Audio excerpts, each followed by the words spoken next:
No solo le compré en secreto el departamento a mi hermana mayor, sino que pagaba todas sus cuentas. Aún así, me rogó por $500,000 para su fiesta. Apenas recibió el dinero, me escribió: ser madre soltera es vergonzoso, no vengas. Mi respuesta fue inmediata: tienes 24 horas para sacar tus cosas de mi casa. El teléfono sonó con la estridencia de una alarma mal configurada, una cuchillada digital en el silencio productivo de mi oficina. En la pantalla, el nombre, Débora, brillaba con una familiaridad ominosa, como una advertencia meteorológica de huracán inminente. Respiré hondo, un ritual para anclarme a la realidad antes de sumergirme en la suya. Atender una llamada de mi hermana mayor era como entrar voluntariamente en una jaula de seda, suave al principio, adornada con halagos, pero ineludiblemente asfixiante. ¿Atenita? Hermanita. Qué bueno que contestas, te he estado marcando. Su voz, un torrente de miel y melaza, fluyó a través del auricular. Pude imaginarla perfectamente, recostada en un sofá de diseñador en ese departamento de Polanco que yo había salvado, con una mano adornada con anillos gesticulando en el aire, como si estuviera dirigiéndose a una audiencia invisible en su teatro personal. Hola, Débora. Estoy en medio de una revisión de planos, respondí, manteniendo mi tono deliberadamente neutro. Giré mi silla ergonómica para observar el horizonte de la Ciudad de México a través del inmenso ventanal de mi despacho en el piso 30.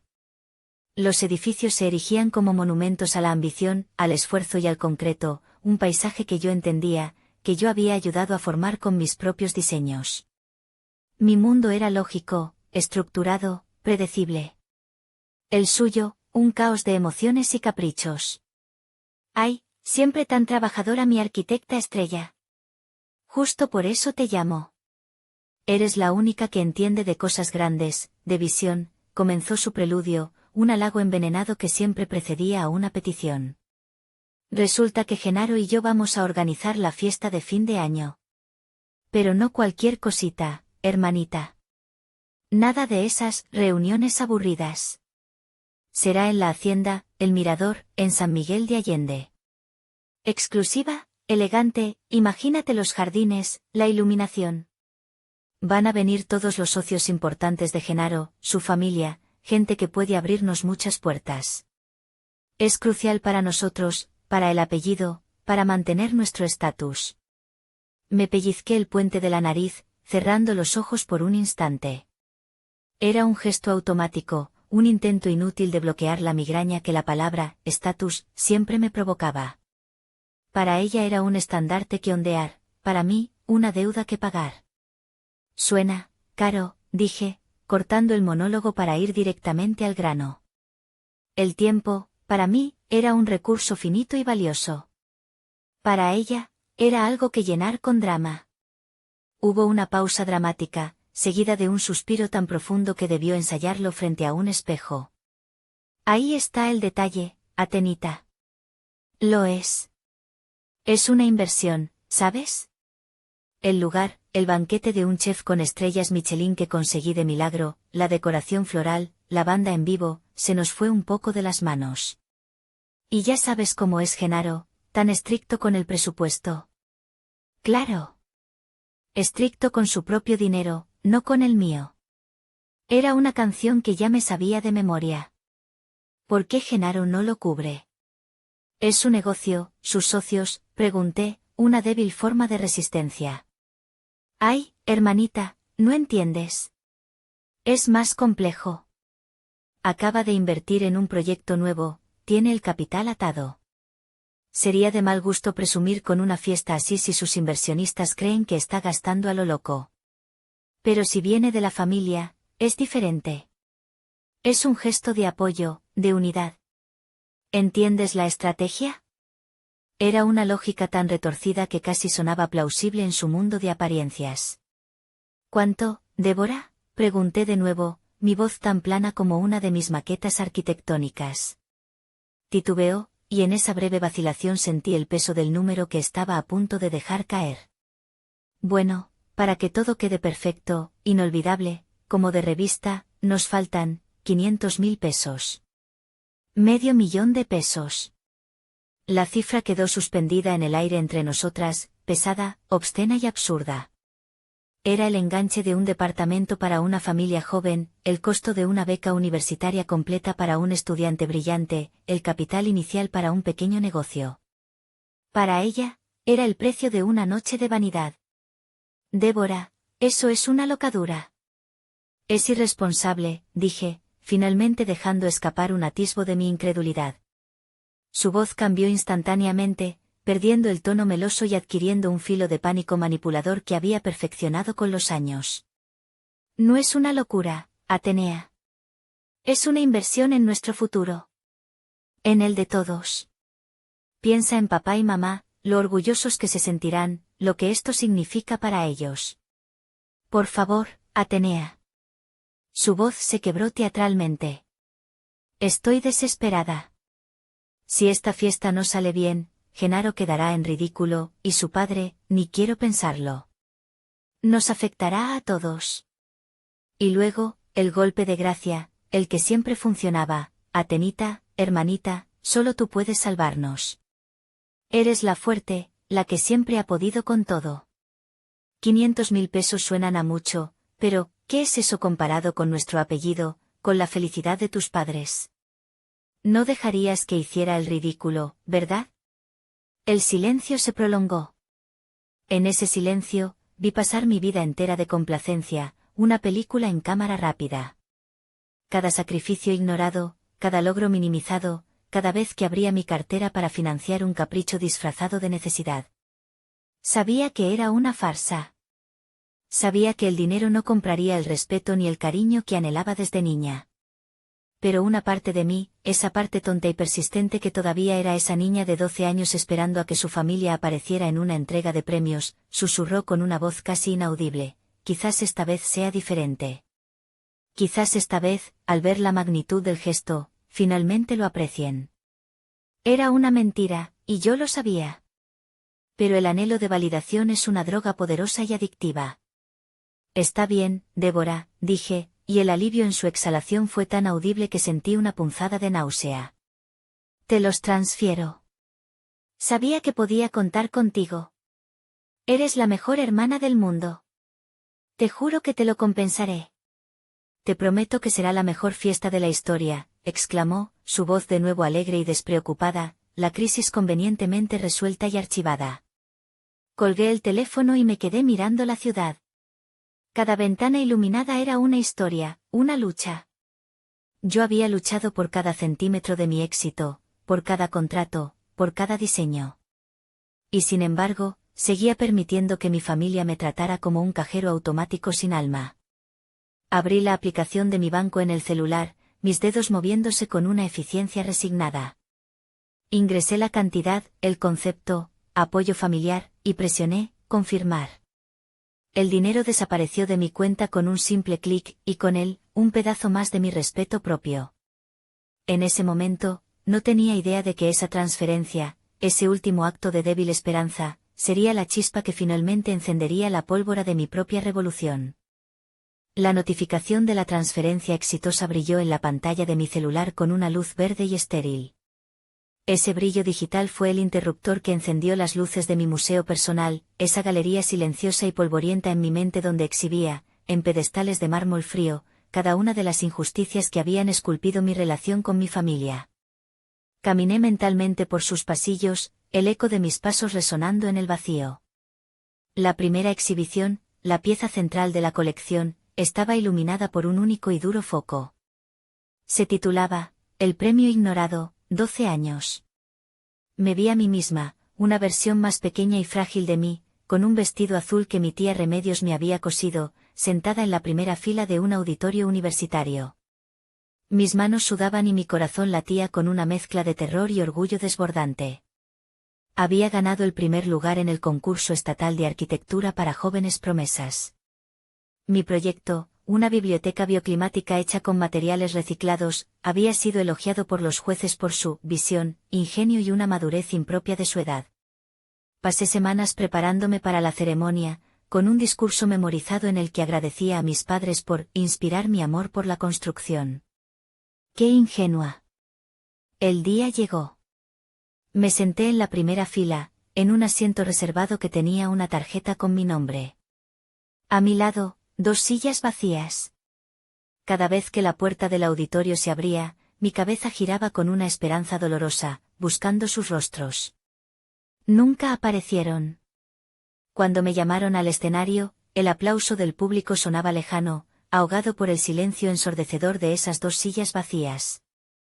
El alcalde me entregó una pesada medalla de bronce y un diploma. Sonreí para las fotos, sintiendo como mis mejillas se acalambraban por el esfuerzo. Más tarde, en casa, el silencio era denso. Encontré a mis padres y a Débora en la sala, viendo la televisión. Gané, dije, mi voz más aguda de lo normal, extendiendo la medalla. Mi madre, Leocadia, apenas levantó la vista de su revista de sociales. «¿Ay, ese concursito de dibujitos?» «Qué bueno, mi amor», dijo, su tono era el que se usa para felicitar a un niño por haber coloreado sin salirse de la raya. Mi padre, Isidro, fue más directo. «¿Y qué ganaste?» «¿Dinero?» «No, papá, es el honor», empecé a decir. Él resopló. «El honor no paga las cuentas. Tu hermana Débora quedó finalista en el certamen de belleza de su club. Fuimos a apoyarla. Eso sí es importante, crea conexiones, es bueno para la imagen de la familia». La pesada medalla de bronce se sintió fría y sin valor en mi mano. Ese día aprendí que mis logros, nacidos de mi intelecto y mi pasión, siempre serían concursitos de dibujitos, comparados con el brillo superficial de mi hermana. Avancé a la siguiente sala, donde la luz era gris y melancólica. La exhibición se llamaba La graduación solitaria. Años después, me gradué con los más altos honores de la Facultad de Arquitectura. La misma de la que Débora había desertado después de 2 semestres, quejándose de que los números y las estructuras le daban dolor de cabeza. El campus era un hervidero de felicidad. Familias enteras reían, se abrazaban, lanzaban birretes al aire. Yo, con mi toga y mi estola de honor, esperaba junto a la fuente principal, sintiéndome como una extraña en mi propia celebración. Llegaron 2 horas tarde. Mi padre miraba su reloj constantemente. Débora bostezaba, revisando su celular. Mi madre parecía impaciente. Se tomaron una foto rápida y obligatoria, un flash que capturó mi sonrisa forzada y su evidente prisa. «Muchas felicidades, Atenea». «Un gran logro», dijo mi padre, dándome una palmada en el hombro antes de dar media vuelta. «Tenemos una cena importante con la familia de Genaro, se nos hace tarde. Ya sabes, para seguir cultivando la relación». Los vi alejarse, un pequeño clan compacto al que yo no parecía pertenecer, dejándome sola en medio de la celebración de otros. Mi diploma, el testimonio de 5 años de noche sin dormir, de maquetas construidas hasta el amanecer, de un esfuerzo sobrehumano, se sentía como un simple pedazo de papel, un recibo de una transacción emocional que nunca se completó. Finalmente, llegué a la última exhibición. La más grande, la más costosa, la que estaba oculta en un ala del museo que nunca le había mostrado a nadie. Se titulaba El benefactor anónimo. Sucedió hace 5 años. El pequeño negocio de construcción de mi padre, Construcciones Isidro, se derrumbó. Una mala gestión, un socio fraudulento y una crisis económica lo llevaron a la quiebra. El banco estaba a punto de embargar el departamento familiar en Polanco, el único patrimonio que les quedaba. Recuerdo el pánico en los ojos de mi madre, la desesperación silenciosa y avergonzada en la voz de mi padre. Débora solo se quejaba de cómo esto afectaría su vida social y la opinión que la familia de Genaro tendría de ellos. Vivían en una negación constante, esperando un milagro. Y yo, en silencio, con el corazón roto por verlos sufrir, me convertí en ese milagro. Mi propia firma de arquitectura apenas comenzaba a despegar, pero ya había ahorrado una suma considerable, viviendo con austeridad. Concerté una reunión secreta con mi abogado de confianza, el licenciado Porfirio, un hombre mayor, astuto y, sobre todo, discreto. «Quiero comprar el departamento donde viven mis padres», le dije en su oficina, mi voz firme a pesar del temblor en mis manos. «Pero ellos no pueden saber que soy yo». Jamás. Bajo ninguna circunstancia. El plan fue meticuloso, una obra de ingeniería financiera. Creamos una empresa fantasma, un grupo inversor ficticio con un nombre genérico. A través de ella, negocié con el banco y compré la propiedad justo antes de la subasta. Luego, el licenciado Porfirio se presentó ante mi familia como el representante de este grupo inversor y les ofreció un nuevo contrato de alquiler a un precio ridículamente bajo, casi simbólico. La historia que inventamos fue que el dueño era un viejo empresario excéntrico que admiraba la trayectoria de mi padre y quería hacer una buena obra. Se tragaron la historia sin dudarlo. Celebraron su increíble buena suerte, elogiando la bondad de un completo extraño mientras ignoraban a la hija que los había salvado de la ruina. ¿Ves, Isidro? El mundo todavía tiene gente decente, exclamó mi madre entre lágrimas de alivio. Cada mes, cuando pagaban su renta simbólica, el dinero simplemente se movía de una de mis cuentas a otra. Me convertí en la dueña de su hogar, en la guardiana invisible de su seguridad, y ellos nunca lo supieron. Fue mi mayor acto de amor, pero también la confirmación definitiva de mi invisibilidad. Yo era el andamio que sostenía sus vidas, fuerte, esencial, pero destinado a ser retirado y olvidado una vez que el edificio estuviera completo. Cerré las puertas del museo en mi mente y volví a la realidad de mi oficina. El sol ya se había puesto, tiñendo de un violeta profundo los rascacielos. 500.000 pesos. Comparado con el precio de un departamento, era casi nada. Comparado con el costo de mi dignidad, lo era todo. Pero la costumbre, esa fuerza invisible y poderosa, me había hecho justificarlo una vez más. Era por la familia. Siempre era por la familia. Y yo, la arquitecta de mi propio éxito, seguía siendo la constructora de mi propia prisión. Los días siguientes a la transferencia transcurrieron en una especie de calma artificial, el silencio que precede a un terremoto. Débora me envió un emoji de corazón y un escueto un gracias, eres la mejor, y luego, nada. Como siempre, mi utilidad tenía una fecha de caducidad muy corta, justo hasta el momento en que la transacción se reflejaba en su estado de cuenta. Intenté no pensar en ello, sumergiéndome en un nuevo proyecto, un complejo residencial sostenible en la costa de Oaxaca que absorbía mis días y mis noches. Era mi forma de escapar, de construir mundos ordenados y hermosos para contrarrestar el desorden de mi vida personal. A medida que se acercaba el 31 de diciembre, una rara y frágil sensación de optimismo comenzó a brotar en mí, como una flor terca creciendo entre las grietas del pavimento. Quizás, solo quizás, esta vez sería diferente.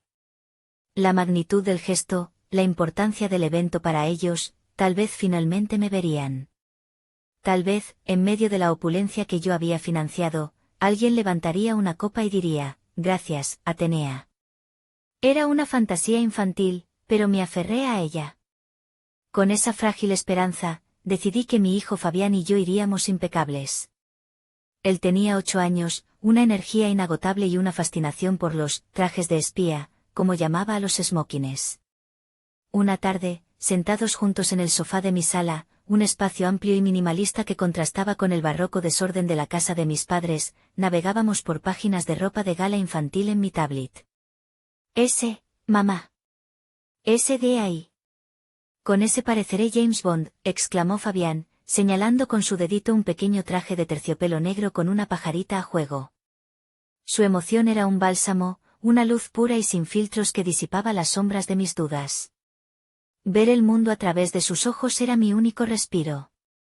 Te verás muy guapo, mi amor, como el espía más elegante de todos, le dije, besando su cabeza, que olía a champú y a aventuras imaginarias.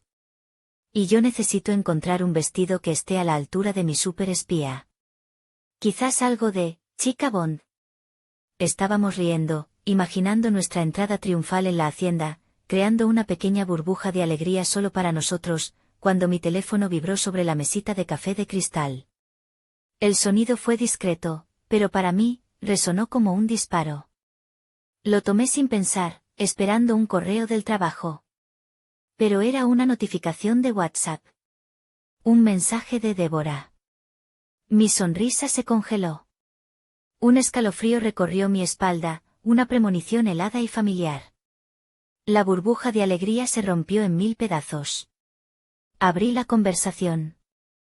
El mensaje era corto, un golpe seco y preciso, diseñado con la crueldad de un cirujano. Atenea, lo hemos hablado papá, mamá y yo. Creemos que es mejor que no vengas a la fiesta. Ya sabes, tu situación de madre soltera podría dar una mala imagen con los invitados importantes de Genaro. Es por el bien de todos. Espero que lo entiendas. Leí las palabras 1, 2, 3, 10 veces. Mi cerebro las registraba, pero mi corazón se negaba a aceptarlas. No tenían sentido. No porque fueran complejas, sino porque mi mente se negaba a procesar tal nivel de traición. Tu situación de madre soltera. No era, tú. Era, tu situación. Me habían reducido a una etiqueta, a una condición vergonzosa que debía ser ocultada como una mancha en un vestido de seda. El aire en la habitación se volvió denso, pesado. Sentí que me ahogaba, como si las paredes de mi propio diseño se estuvieran cerrando sobre mí. Fabián, con esa intuición infantil que lo ve todo, percibió mi cambio de humor al instante. Dejó de mirar la tablet y me tocó el brazo con su manita. ¿Pasa algo, mamá? Te pusiste pálida. Tragué saliva, luchando por encontrar mi voz. Logré esbozar una sonrisa que se sintió como una máscara de yeso, frágil y a punto de quebrarse. No, mi vida. Nada importante. Solo, un mensaje de la tía, un cambio de planes tonto. Antes de que pudiera recuperarme del primer golpe, el teléfono vibró de nuevo. Una notificación de mi madre, Leocadia. Por un instante irracional, una chispa de esperanza se encendió. Quizás ella lo arreglaría. Quizás era una idea loca de Débora y ella intervendría. Abrí el mensaje con un temblor en las manos que no pude controlar. Hazle caso a tu hermana, hija. No seas egoísta. Piensa en la reputación de la familia. Egoísta. La palabra explotó en mi cabeza como una granada. Yo. La que había financiado sus vidas, la que había salvado su hogar de la ejecución hipotecaria, la que acababa de darles $500,000 para una fiesta de vanidad. Yo era la egoísta. La reputación de la familia. Una reputación construida sobre los cimientos de mi dinero y mi silencio. No hubo lágrimas. El dolor era tan profundo, tan agudo, que superaba la capacidad de llorar. Se transformó en algo más, algo frío y afilado como el acero de Damasco. Un vacío helado se instaló en mi pecho, y en el centro de ese vacío, una llama diminuta, que había estado parpadeando débilmente durante años, comenzó a arder con una intensidad feroz, una furia silenciosa y cristalina. Miré a mi hijo, que había vuelto a mirar los trajes en la tablet, ajeno al cataclismo que acababa de ocurrir en mi interior. Su rostro inocente, su futuro. No podía permitir que creciera en un mundo donde su madre era considerada una vergüenza. No podía permitir que aprendiera que el amor y el sacrificio eran invitaciones para ser pisoteado y desechado. En ese preciso instante, la imagen del concursito de dibujitos volvió a mi mente con una claridad brutal, superpuesta sobre el rostro de mi madre en mi memoria. Mi madre diciéndome que mi pasión no era importante.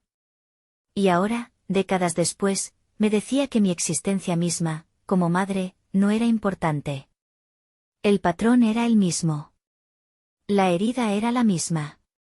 Pero la mujer que la recibía ya no era una niña indefensa buscando aprobación. La decisión no fue un pensamiento. Fue una certeza visceral que se apoderó de cada célula de mi ser, de cada fibra de mi alma. Se acabó. Se acabaron los cheques en blanco. Se acabó la esperanza inútil. Se acabó mi silencio.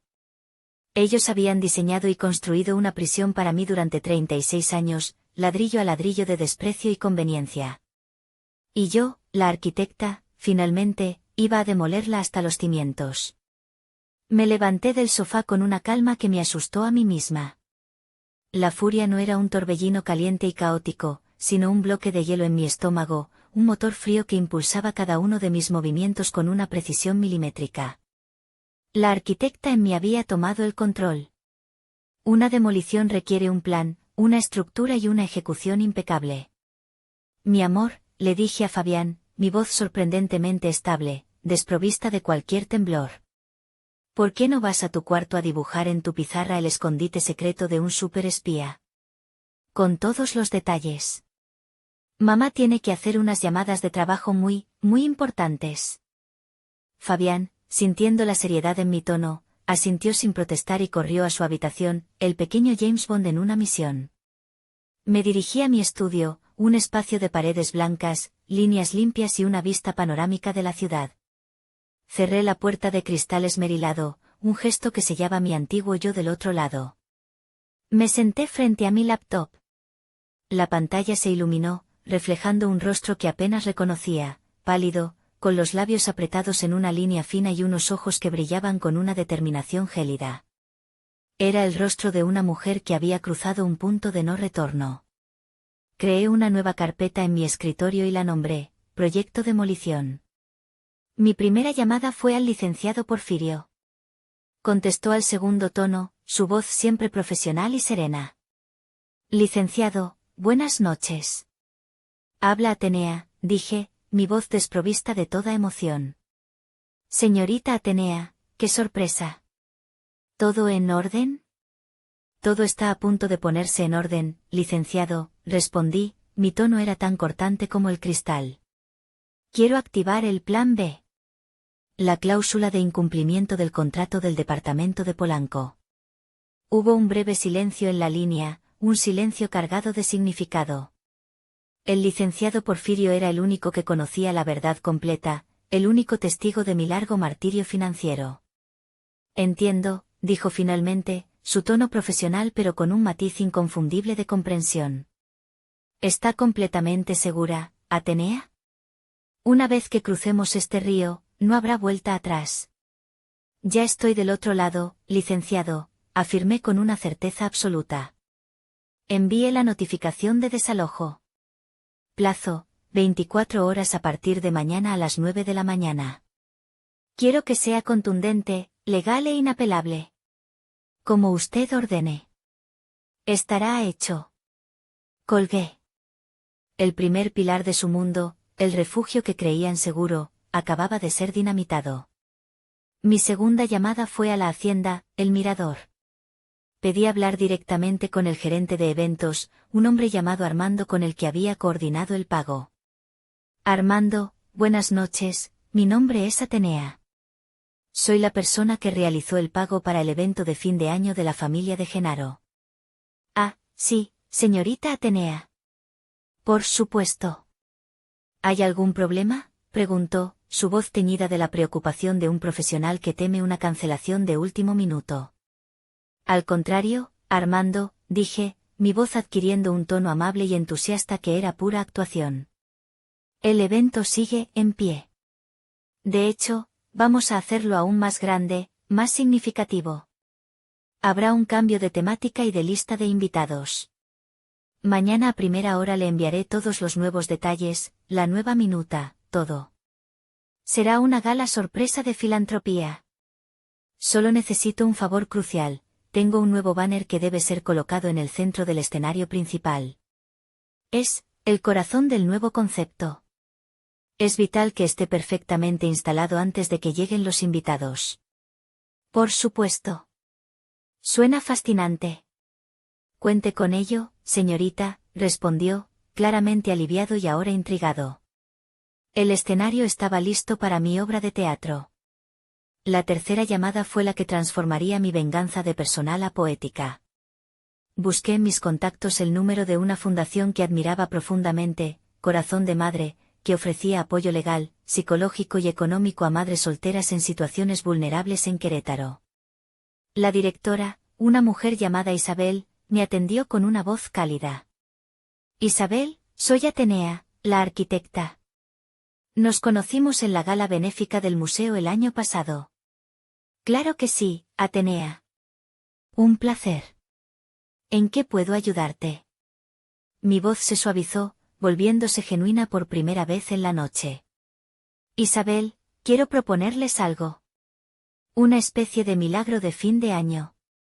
Una familia de filántropos muy discretos, la familia política de mi hermana, desea patrocinar una gala con todo pagado para 100 de sus miembros y sus hijos en la hacienda, El Mirador, este 31 de diciembre. Cena de 5 tiempos, música, transporte, regalos para los niños, absolutamente todo cubierto. Isabel se quedó sin palabras. Pude escuchar su respiración entrecortada a través del teléfono. Atenea, eso es increíblemente generoso. No sé qué decir. Es una bendición. No me lo agradezcas a mí, dije, saboreando la amarga ironía de cada palabra. La generosidad viene de la familia de mi cuñado, Genaro. Insisten en permanecer anónimos hasta la noche del evento, quieren que sea una sorpresa para ustedes. El anzuelo, dulce y caritativo, estaba puesto. Finalmente, el paso crucial. El que convertiría una humillación familiar en un desastre profesional. La pieza de artillería pesada. Busqué el número del señor Montoya, el magnate de la construcción, un tiburón conocido por su aversión a Genaro. Eran enemigos acérrimos en una industria despiadada. Montoya, habla Atenea, dije cuando contestó, mi tono ahora el de una colega que comparte un secreto valioso. Atenea, qué gusto. ¿A qué debo el honor? A una oportunidad que creo que no querrás perderte, respondí, mi voz era un susurro de conspiración. Estoy organizando un evento de filantropía muy exclusivo en San Miguel de Allende en la víspera de Año Nuevo. Muy discreto. Pero resulta que el patrocinador principal es nuestro amigo en común, Genaro. Al parecer, tiene un lado caritativo que nadie conocía. Pensé que te encantaría verlo en acción y, de paso, hacer algunos contactos interesantes. Mesa principal, por supuesto. La risa seca y depredadora de Montoya al otro lado de la línea fue música para mis oídos. Arquitecta, no solo iré. Llevaré palomitas. No me lo perdería por nada del mundo. Colgué el teléfono. Miré por la ventana. La ciudad era un tapiz de luces. Cada una, un plan, una estrategia, un sueño. Mi plan estaba en marcha.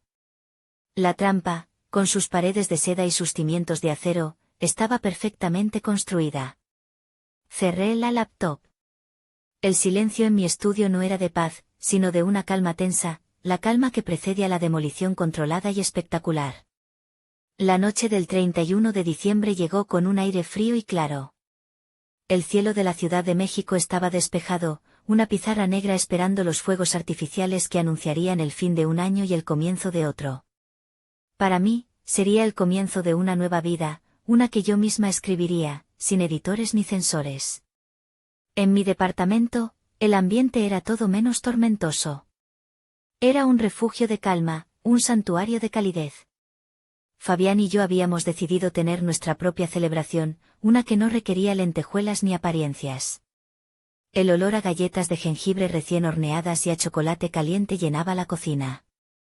En la sala, habíamos construido un fuerte épico con todos los cojines, sillas y sábanas de la casa. Dentro de nuestro castillo improvisado, con la única luz de una serie de foquitos navideños que parpadeaban como estrellas cautivas, veíamos una maratón de sus películas de espías favoritas. Mamá, ¿esta es nuestra fiesta secreta de espías?, preguntó Fabián, con la boca llena de galleta, sus ojos brillando con la luz de las lamparitas. Llevaba puesta su pajarita sobre la pijama, un detalle que le daba un aire de seriedad cómica. La mejor fiesta de todas, le respondí, abrazándolo con una fuerza que me sorprendió a mí misma. Porque es nuestra. Sin reglas, sin discursos, solo nosotros. No había vestidos de gala, ni banquetes caros, ni conversaciones forzadas que navegar.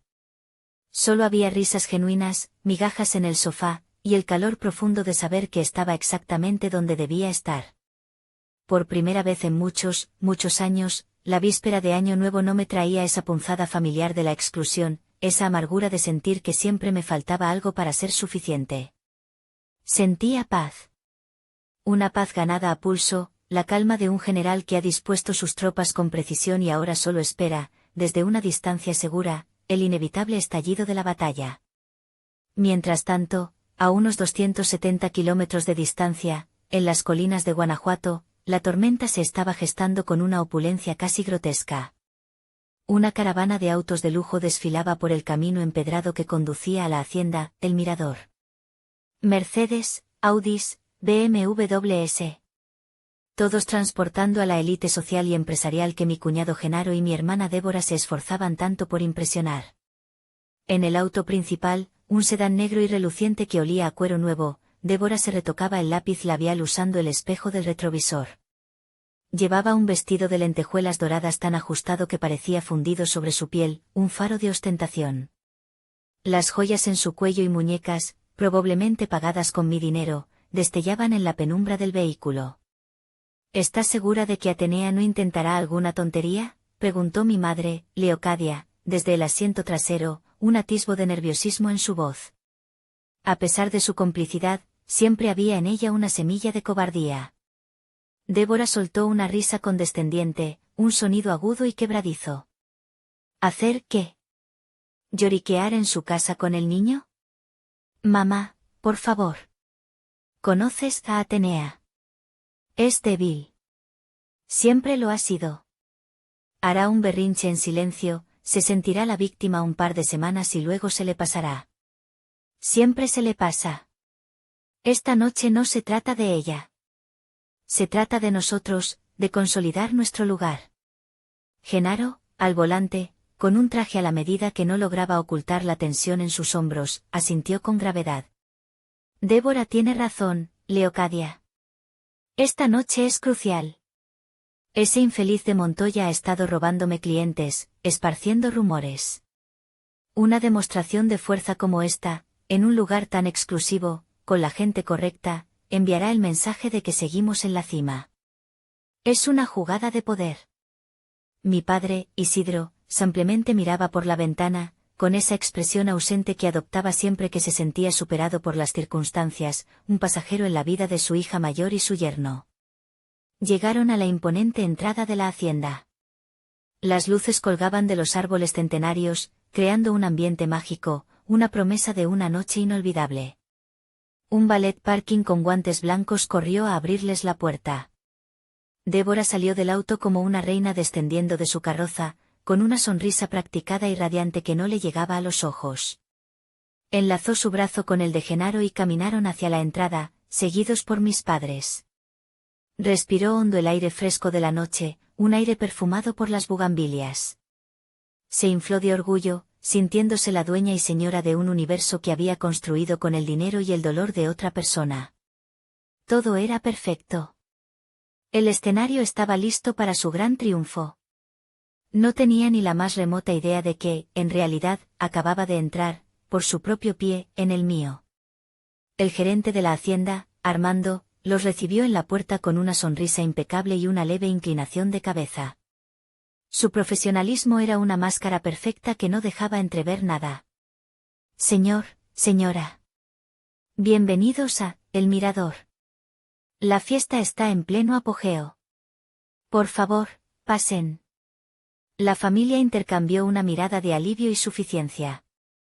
El tono respetuoso del gerente, la normalidad absoluta de la bienvenida, todo confirmaba la teoría de Débora. Atenea no se había atrevido a hacer nada. La débil de su hermana había aceptado su lugar, como siempre lo hacía.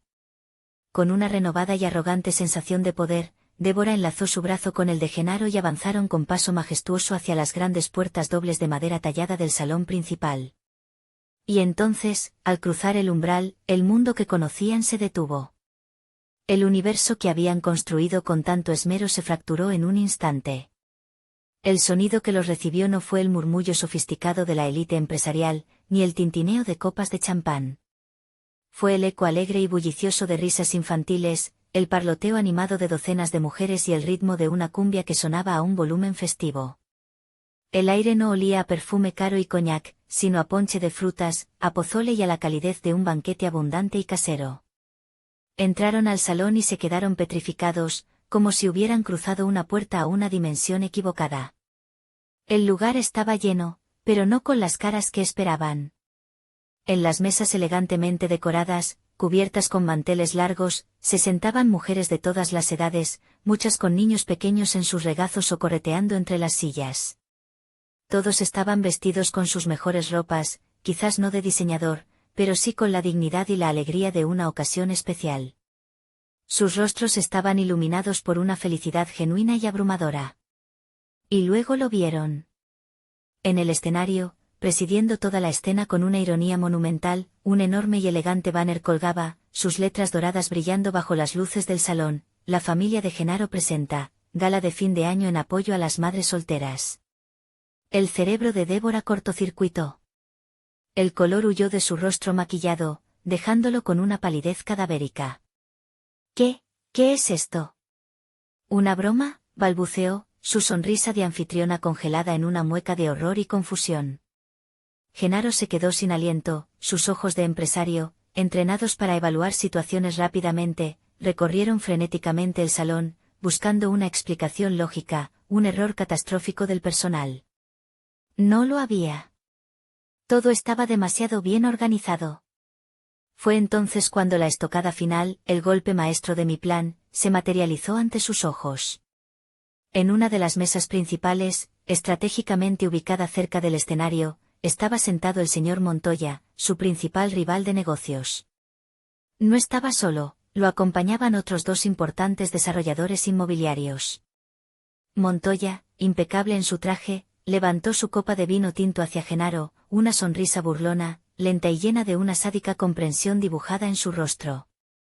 En ese instante, Genaro comprendió que no se trataba de un error. Era una emboscada. Era una ejecución pública. Se puso pálido como un fantasma, el sudor frío perlando su frente y manchando el cuello de su camisa de seda. Antes de que pudieran reaccionar, huir, gritar o simplemente desmayarse, las luces del escenario se intensificaron y una voz clara, tranquila y poderosa resonó por los altavoces. Mi voz. Salí al centro del escenario, no desde atrás, sino desde una de las mesas donde había estado sentada, conversando con Isabel, la directora de la fundación. Llevaba un vestido sencillo pero elegante de color negro, un contraste deliberado con las lentejuelas de mi hermana. Sostenía un micrófono y avancé con una calma que me costó cada gramo de mi fuerza de voluntad. El salón entero guardó silencio y se giró para mirarme. Mis ojos encontraron los de mi familia, paralizados en la entrada como estatuas de sal en una historia bíblica. Buenas noches a todos y bienvenidos, comencé, mi voz firme y sin el menor temblor. Esta noche celebramos no solo el fin de un año, sino la fuerza, la resiliencia y la increíble valentía de las mujeres que son el verdadero pilar de nuestra comunidad, nuestras madres solteras. Un aplauso cálido y sincero llenó la sala.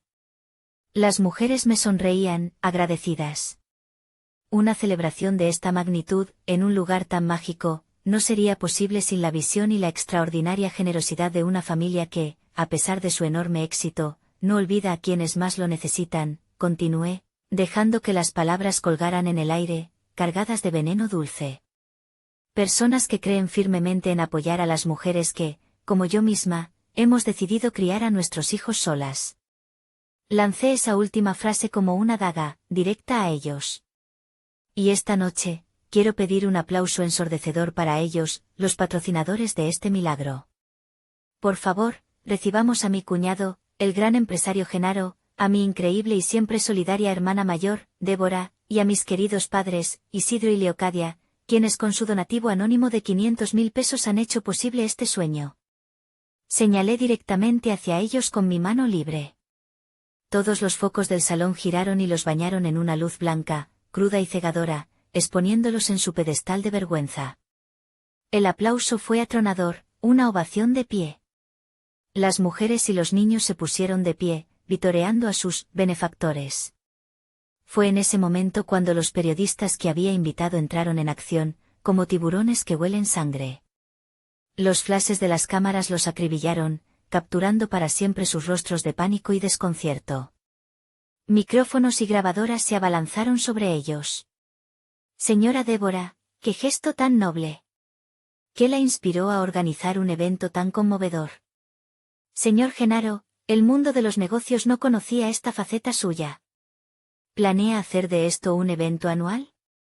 Una periodista especialmente astuta se acercó a Débora y le preguntó, con una dulzura maliciosa, notamos que su hermana, la arquitecta Atenea, quien también es madre soltera, está aquí. ¿Fue ella su inspiración para esta noble causa? Estaban atrapados.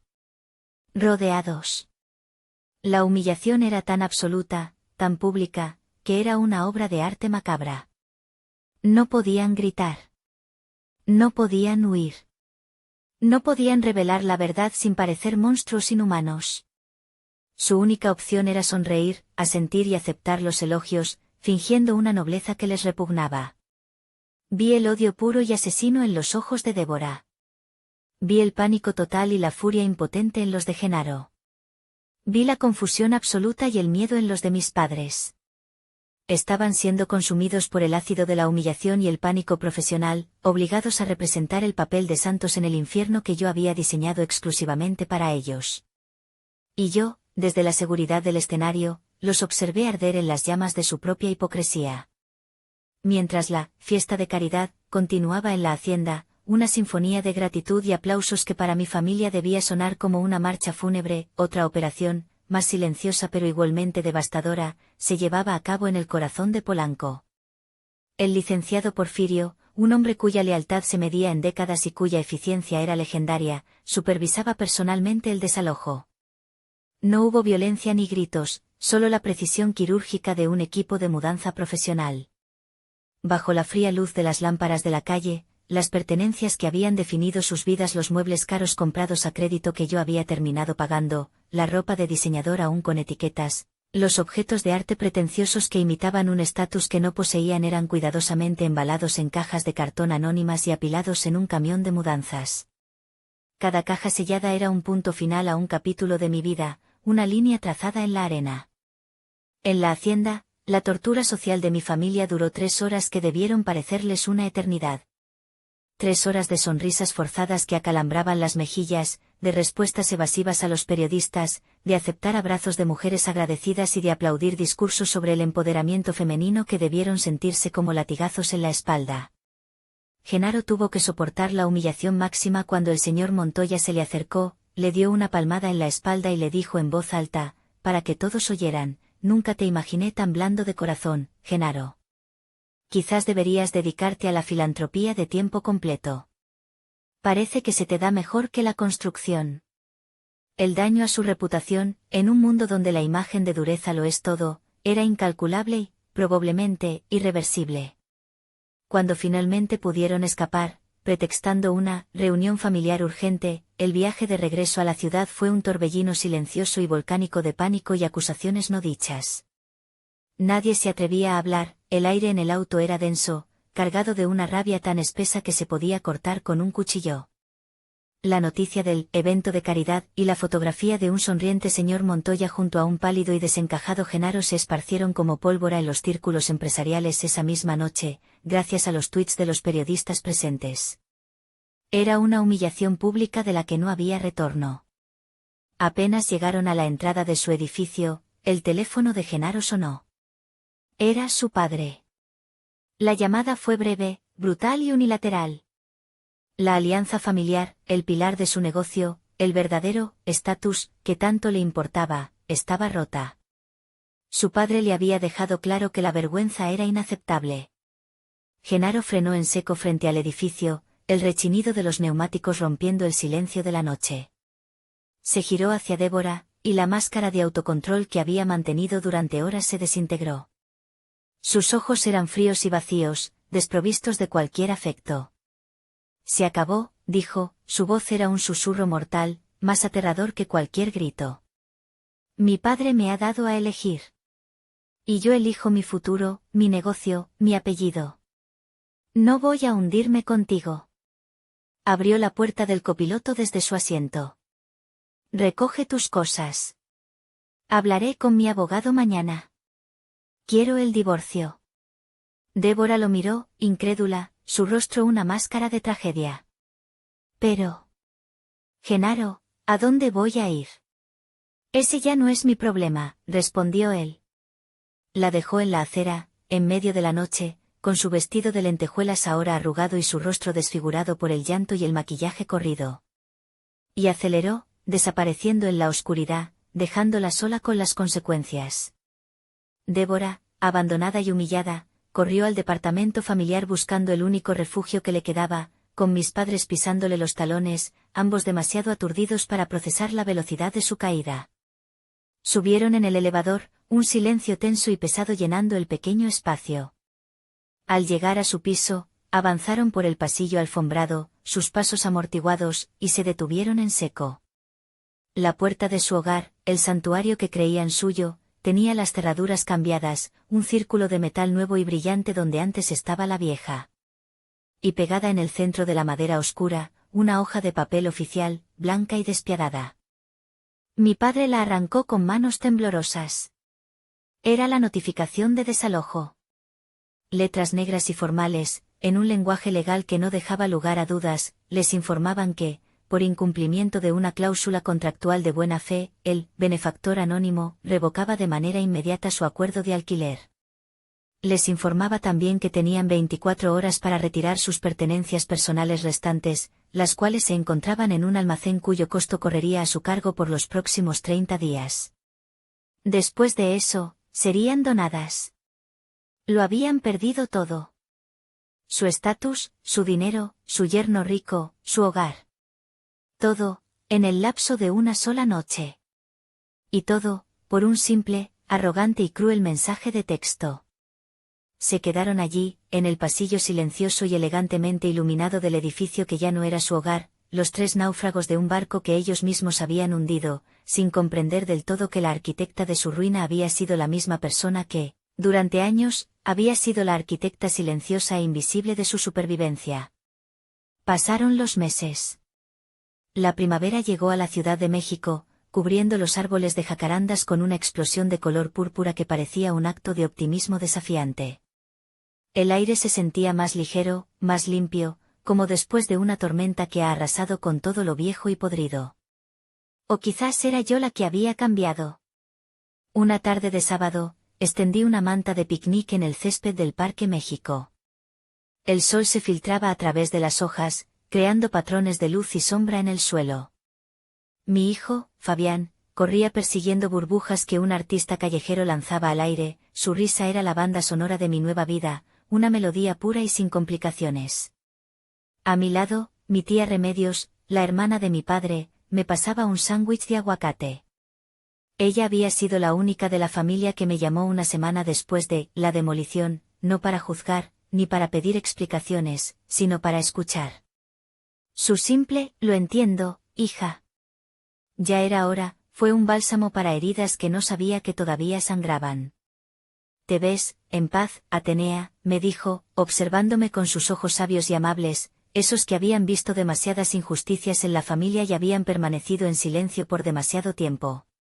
Sonreí, y fue una sonrisa genuina, una que me llegó a los ojos y arrugó sus comisuras. Lo estoy, tía. Por primera vez en mi vida, siento que no le debo nada a nadie. Que mi vida, el espacio que ocupo en el mundo, es mío. Y no tengo que disculparme por ello. Vendí el departamento de Polanco. El mercado inmobiliario estaba en alza y la ganancia fue considerable. Con una parte del dinero, creé un fondo de becas en mi antigua universidad. Lo llamé la Beca Atenea para futuras arquitectas. Estaba destinada a apoyar a mujeres jóvenes y talentosas, especialmente a madres solteras, que luchaban por abrirse paso en una profesión todavía dominada por hombres. Era mi forma de cerrar el círculo, de transformar el dinero que una vez fue un símbolo de mi opresión y mi invisibilidad, en una herramienta de empoderamiento y visibilidad para otras. En la ceremonia de inauguración, di un discurso. Hablé de la importancia de construir no solo edificios, sino también vidas propias, sobre cimientos de respeto propio y límites saludables. Comprendí una verdad fundamental: la familia no es una obligación dictada por la sangre. Es una elección diaria, un vínculo forjado en el respeto mutuo, el apoyo incondicional y la honestidad brutal. Aprendí que poner límites no es un acto de crueldad, sino el acto de amor propio más fundamental y necesario. Y al liberarme de la agobiante necesidad de su aprobación, finalmente encontré la mía. Mi relación con Fabián floreció en ese nuevo espacio de libertad, volviéndose más fuerte, más honesta. Le estaba enseñando, con el ejemplo, a no aceptar nunca menos de lo que merecía. A veces, las noticias de ellos me llegan a través de mi tía Remedios, fragmentos de una vida que ya no es la mía. Han intentado contactarme para disculparse, enviando mensajes de texto largos y llenos de autocompasión, mensajes que borro sin leer. No por rencor, sino porque su capítulo en mi libro ya está cerrado, y releerlo no cambiaría el final. He escuchado que mi hermana Débora, después de un divorcio contencioso en el que no obtuvo casi nada, trabaja ahora como cajera en una tienda departamental en un centro comercial. Alguien la vio el otro día, con un uniforme que no le quedaba bien y una expresión permanentemente agotada. Que mis padres viven en un pequeño departamento alquilado en una zona modesta de la ciudad, lidiando con la cruda realidad de una vida sin lujos ni apariencias, enfrentándose el uno al otro sin el amortiguador de mi dinero. A veces, en la quietud de la noche, cuando Fabián ya duerme y la casa está en silencio, me siento en el balcón de mi departamento, el que yo elegí y diseñé, y miro las infinitas luces de la ciudad. Y me pregunto, en un susurro dirigido solo a mí misma, ¿fui demasiado lejos? La parte de mí que fue programada durante décadas para complacer, para cuidar, para poner la otra mejilla, susurra que quizás sí, que la venganza nunca es la respuesta. Pero luego, la mujer en la que me he convertido, la arquitecta de su propio destino, respira hondo el aire fresco de la libertad y sabe la respuesta. Sabe que no fue venganza. Fue justicia. Fue la demolición de una estructura tóxica para construir algo nuevo y sano sobre sus ruinas. A pesar de todo, a veces la duda vuelve, como un eco lejano. Y es por eso que te pregunto a ti, que has escuchado mi historia desde el principio hasta el final, ¿soy la villana aquí? Gracias por escuchar mi historia. Si te ha gustado, suscríbete al canal, dale a me gusta, y comparte tu opinión en los comentarios. Tu perspectiva es importante para mí.